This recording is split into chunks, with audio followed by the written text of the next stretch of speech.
Maintenant, je suis sur le point de vous faire une belle citation de M. Ricardo Kanyama qui va vous convaincre chaque fois que vous allez vous retrouver dans de telles circonstances qui vous disent que non, je n'ai pas assez.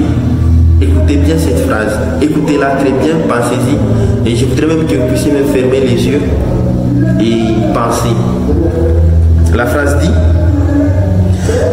si vous pouvez donc espérer obtenir un billet de 50 $ ou de 100 $ selon le prix de la chèvre dans votre milieu, alors vous avez la chance vous aussi de vous enrichir comme moi. Donc, tout a commencé dans un village perdu en Afrique, et là c'est un papa qui a deux femmes. Le papa de Ricardo Kanyama était polygame, il avait deux femmes, dont la maman de Ricardo Kanyama et sa belle-mère. Alors, sa maman avait 5 enfants et Ricardo Kanyama était les cadets. Alors, subitement, quand il avait 6 ans, son papa est mort. Alors lui, il était encore enfant pour comprendre tout ce qui était en train de se passer. Mais il a compris quand il a vu sa maman dépourvue de tous ses biens. Bien entendu, parce que dans son village, c'était les régimes, je vais dire la tradition était les matriarcats. Donc, quand le mari meurt, les biens ne lui appartiennent pas à sa femme, n'appartiennent pas à ses enfants comme on l'aurait cru. Les biens appartiennent à ses cousins, les biens appartiennent, voilà, à ses neveux. Et la maman de Ricardo Kanyama, bien que son papa avait plusieurs troupeaux, il était sûrement l'un des hommes les plus riches de son village, sa maman s'est retrouvée, en tout cas elle n'était pas la seule, il y avait aussi sa belle-mère, la belle-mère de Ricardo Kanyama, se sont retrouvés tous les deux mis de côté. Alors, bien sûr, ses cousins avaient un peu de compassion à les regarder. J'ai dit bien compassion, donc ce n'était pas quelque chose qu'ils méritaient, mais ils ont eu un peu de compassion. Ils se sont dit, bon, ok, par notre volonté, nous allons décider de lui donner une petite chèvre. Là, c'était la chèvre de ma mère, c'est même l'objet de ce livre ici. La maman a dû se déplacer pendant une dizaine de kilomètres, quittant son village pour retourner chez elle. Imaginez-vous, quelqu'un qui s'est déjà marié, elle a déjà fait 25 ans dans un couple, elle est obligée de rentrer chez elle avec 5 enfants. C'est ce que Ricardo Kanyama, sa maman, avec. Alors, la maman rentrait bien entendu en train de pleurer tout au long du chemin. Elle était tellement affectée. Et les enfants étaient là, et comme certains, ils étaient encore petits, entre autres Ricardo Kanyama, ne se rendaient pas compte de la gravité de ce qui leur arrivait, mais avant leur maman pleurait. Vous savez, les enfants, quand ils voient leurs parents pleurer, surtout leur maman, et aussi se mettent à pleurer. C'était le cas de Ricardo Kanyama. Imaginez-vous, vous n'avez rien, dépourvu de tout, seulement avec une chèvre. Qu'est-ce que vous allez faire? Eh bien, vu que c'était déjà le régime alimentaire qui venait de changer, ils étaient plusieurs fois tentés d'égorger la chèvre. Et là, c'était les enfants qui commençaient à dire, mais nous sommes habitués à manger de la chèvre, il faut égorger. Mais la maman disait non, on ne doit pas égorger cette chèvre parce que notre avenir financier en dépend. Et c'était un choix difficile pour elle parce qu'en voyant, parce qu'au village, oui, ce n'est pas comme en ville, mais elle devrait préparer la nourriture sans mettre du sel, sans huile, et même du savon. Les enfants devraient rester sales, sans pouvoir laver leurs habits. Et tout ça, c'était des besoins qui pouvaient la motiver à pouvoir égorger la chèvre, peut-être même à vendre de la viande et pouvoir aussi assouvir à ses quelques besoins. Mais elle ne pouvait pas. Pourquoi? Parce qu'elle avait une vision. Elle se disait, je crois bien que ma chèvre, cette chèvre ici, d'elle peut provenir un troupeau. Imaginez-vous, une seule chèvre, pas en tout cas 2 chèvres, non, une seule chèvre. Elle avait cette foi-là. Et elle a un peu supporté tout ce qui était autour d'elle. Donc, pour le fait de pouvoir commencer sa vie à zéro, pouvoir prendre bien soin d'elle seule, de ses enfants, et malgré les besoins qui étaient pressants, elle n'arrivait pas à le faire. Alors, qu'est-ce qui était arrivé à sa belle-mère? La belle-mère de Ricardo Kanyama, elle a succombé parce que bien sûr ses enfants aussi ont dû faire face au régime alimentaire. Ils ont aussi pressé leur maman lui disant non, on veut aussi de la viande. Et elle a succombé, elle a décidé elle-même d'égorger la chèvre. Elle se disait bon, ok, on va manger aujourd'hui, mais demain, comme on aime le dire, demain prendra soin de lui-même. C'est ce qu'elle s'est dit, elle a égorgé. Alors ces deux femmes-là, c'est de ces deux femmes-là que Ricardo Kanyama tire son enseignement quand il devient plus tard adulte, parce que lui aussi, Imaginez-vous, ayant vécu dans la pauvreté extrême, plus tard, à ses 28 ans, il va se rendre compte de ces deux phénomènes qu'elle avait vécu vis-à-vis de ces deux mamans-là pour pouvoir s'inspirer de cela. Mais aussi les oncles qui avaient hérité de ces biens. Bien entendu, les troupeaux de bœufs, les troupeaux de moutons, tout ça, qu'est-ce qu'ils ont fait de cela? Comme, voilà, on dit les biens qui ne sont pas acquis à sa propre sueur, ils sont dilapidés. Ils ont simplement décidé de les égorger un après l'autre parce qu'ils se disaient, bon, les biens sont là, ils ne vont pas s'épuiser, mais ce qui était arrivé, donc c'était épuisé. Alors, à ses 28 ans, Ricardo Kayama se retrouve en ville. Il est là, il est seul, il est pauvre. Et il se rend compte qu'il veut s'en sortir de sa situation de pauvreté, mais il ne sait pas quoi faire. Alors il commence à lire des livres de l'enrichissement, les livres du développement personnel.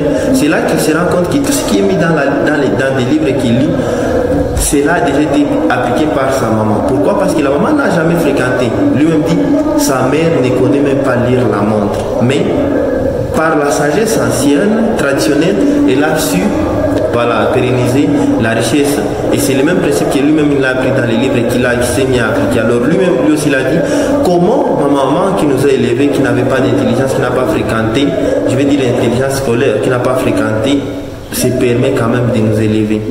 Et lui aussi il va se dire, ok, je vais faire comme ma maman, je vais appliquer les mêmes principes. Donc je vais d'abord trouver l'argent qui équivaut à une chèvre. Dans la ville à l'époque c'était $50. Aujourd'hui en tout cas ce n'est plus le cas. Mais il a cherché à avoir les $50 là, en dollars, pas une chèvre en dollars, mais chaque fois qu'il touchait les $50, pour lui c'était l'équivalent d'une chèvre. Donc c'est à ce moment-là qu'il a commencé avec ces défis-là. Et comment, bien entendu, avoir les $50? Parce qu'il lui dit son salaire ou ce qu'il pouvait gagner, ce qui lui revenait tout au long du mois, c'était pas plus de $15. Imaginez-vous avec $15, comment vous allez faire. Mais comme quand on a des objectifs, il y a comme la nature qui concourt pour qu'on puisse avoir des résultats. Il a eu des occasions, des opportunités dans lesquelles toujours en dehors de son travail qui lui ont permis de pouvoir réunir cette somme-là. Il a rendu service avec l'un de ses amis à un proche, et le proche, pour le remercier parce qu'il est service par gratitude quoi, il lui a donné $30, c'était déjà un plus, et lui et son autre ami. Alors qu'est-ce que son autre ami a fait? Il a fait comme sa belle-mère. Lui, quand il a de l'argent, il pense toujours à la chèvre. Donc son enfant et son ami a dilapidé ces biens-là. Mais lui, qu'est-ce qu'il a fait? Il a mis de côté parce qu'il se disait, il doit d'abord avoir une somme d'argent qui équivaut à la valeur d'une chèvre de ma mère. Avec ça, je vais faire comme ma maman avait fait. Moi aussi, malgré les situations présentes que j'ai, donc les besoins personnels, à 28 ans, il s'est dit non, moi aussi je vais faire comme ma maman. Et quand il a eu cette somme-là, il a commencé à faire un peu des transactions, tout ça. Il est arrivé à la somme de $400, ensuite de 3500 comme budget, et avec les 3500 là, il s'est marié. Et pendant ce temps-là, il était tellement économe que chaque fois qu'il trouvait une somme qui équivalait à $50, il se disait, cette somme-ci, je ne dois pas la consommer, je ne dois pas la gaspiller n'importe comment, parce que ça équivaut à une chèvre de ma mère.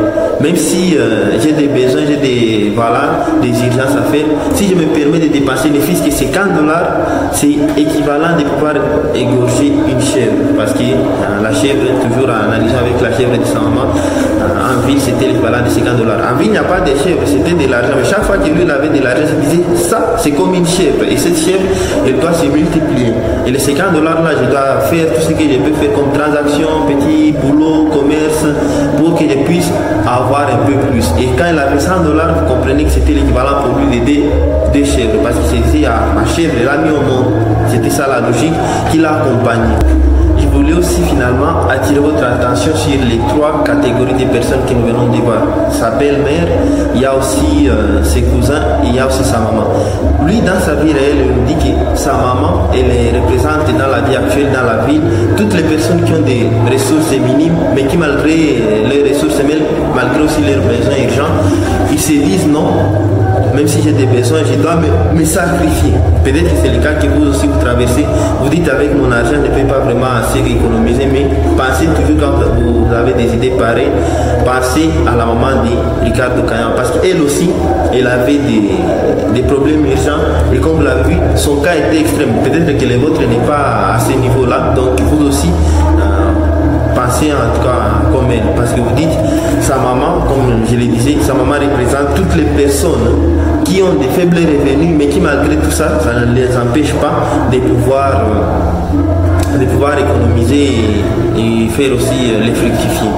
La deuxième catégorie pour Ricardo Kanyama, et là je suis tout à fait d'accord avec lui, c'est sa belle-mère. C'est la représentation de toutes les personnes qui ont des revenus faibles, qui ne leur satisfait pas, et se disent oui, mais je ne peux pas me satisfaire, je ne peux pas, j'ai des besoins, j'ai des ressources, comment je pourrais économiser? Peut-être que c'est le même cas que vous.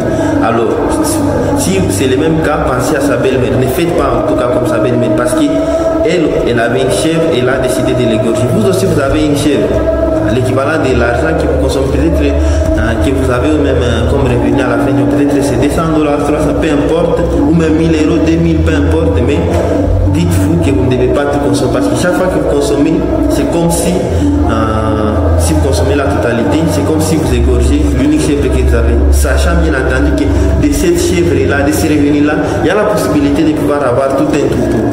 En parlant de l'argent, avec 1000 €, 1000 $, vous avez la possibilité d'en faire x2, x3 avec les temps. Et la troisième catégorie, les cousins de Ricardo Kanyama représentent les gens de la classe moyenne. Alors ces gens-ci, ils ont des revenus, en tout cas on va dire la classe moyenne, donc c'est pas mal, mais ils se permettent beaucoup de choses, ils se disent ok, autant en profiter parce que demain, qui sait demain ce qui va advenir. Donc ils se permettent alors de voyager, de faire des shopping, d'acheter d'économiser pour avoir des véhicules, tout cela pour ne pas pouvoir épargner. Bien entendu, ils se disent ok, on va se faire plaisir, mais le défaut est que comme les cousins de M. Ricardo Kanyama, un jour leur source de revenus peut s'estomper. Et comme je le disais, si on y réfléchit avec le boulot, c'est pas prévisible, parce qu'on peut travailler pendant 6 mois, 1 an, 2 ans, 3 ans, et après on va vous remercier, on va vous dire ok, nous vous remercions pour ce que vous avez fait, mais ok, donc vous savez bien que quand quelqu'un est habitué à un certain rythme de vie, comme je viens de le décrire, eh bien c'est compliqué. La leçon de l'histoire, et ça c'est quand même l'objet de cette vidéo, donc peut-être que vous traversez la situation de vie qui vous dit ah non, je ne peux pas épargner, je ne peux pas me le permettre, quand je vois ce que je dois consommer, est-ce que je gagne comme revenu? En tout cas le choix est clair. D'ailleurs même les revenus eux-mêmes ne me permettent pas de les satisfaire, et j'ai du mal à joindre les deux bouts du mois, c'est compliqué pour moi. Comment je vais faire? Penser à la maman de Ricardo Kanyama, comme je l'ai dit, on est ensemble.